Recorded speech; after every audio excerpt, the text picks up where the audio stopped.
જૂનાગઢ જિલ્લામાં સાર્વત્રિક વરસાદ બાદ ગેડ પંથક બેટમાં ફેરવાઈ ગયું છે। મેંદરડા, કેશોદ, માણાવદર સહિતના વિસ્તારોમાં મેઘાએ તોફાની બેટિંગ કરી છે। ઓસા, બામણાસા, બાલાગામમાં પાણી ઘૂસી જતા જનજીવન અસરગ્રસ્ત થયું છે। ગેડ પંથકમાં ખેતરો જળમગ્ન થયા છે।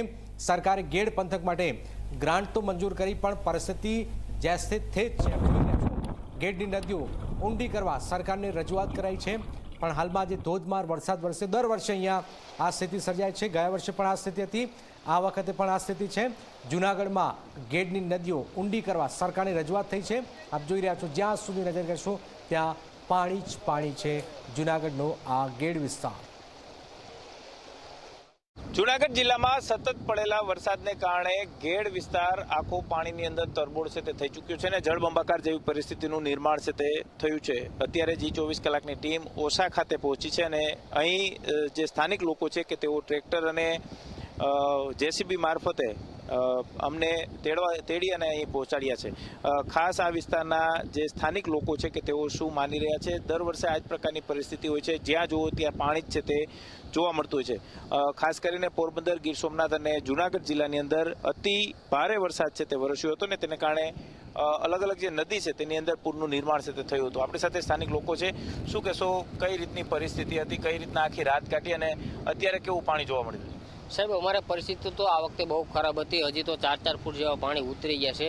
આનું કારણ અમારે લગભગ અહીંયા 10 થી 11 જેવો વરસાદ પડ્યો હતો અને ઉપરવાસ જે મેંદરડા છે, વિસાવદર છે, જૂનાગઢ છે, ત્યાં અતિ ભારે વરસાદ પડ્યો છે। આના કારણે થઈને ઓજત નદીમાં જે પાણી આવ્યું છે, આ પાણી આવવાના કારણે થઈને ઓજત નદીના જે કંઈ સંરક્ષણ પાળા છે એ તૂટી જવાથી અમારે જે જમીનોમાં વાવેતર કરેલું હતું, એમાં ખાસ કરીને મગફળી છે, સોયાબીન છે, કપાસ છે, આવું બધું વાવેતર કરેલું હતું, એ સંપૂર્ણપણે આજે છેલ્લા 2-3 દિવસથી પાણીમાં ગરકાવ છે। આ કારણે થઈને બહુ મોટી પાયે નુકસાની થવાની સંભાવના છે। સાહેબ, અહીંયા જો કોઈ જીવન જરૂરિયાત વસ્તુમાં જો કોઈને આજુબાજુ વારાણ ત્યાંથી હોય તો એ લોકો એકાબીજાને શેર કરી અને જીવન ગુજારે છે। અને ગામની અંદર પાણી ઘૂસી ચૂક્યા હોય એવા કેટલા ગામો? સાહેબ, ગેર વિસ્તારના ગામડા તો અમારે ઓસાથી માંડીને અહીંયા ફૂલરામાં છે, બગસરા છે, બાથરોડ છે, અટનપુર છે, સાંઢા છે, સામોડા છે, ઘોડાદર છે, આવા જૂનાગઢ જિલ્લાના 58 જેવા ગામડા આવે છે અને પોરબંદર જિલ્લાના લગભગ 45 જેવા ગામડા આવે છે અને બીજા ઘણા એવા ગામડા આવે છે। આમ કરીને લગભગ 110 જેવા ગામડા ગેડ વિસ્તારના સંપૂર્ણપણે પાણીમાં ગરકાવ હોય છે। ખેતરમાં અત્યારે મગફળી વાવેલી હતી, સોયાબીન વાવેલા હતા,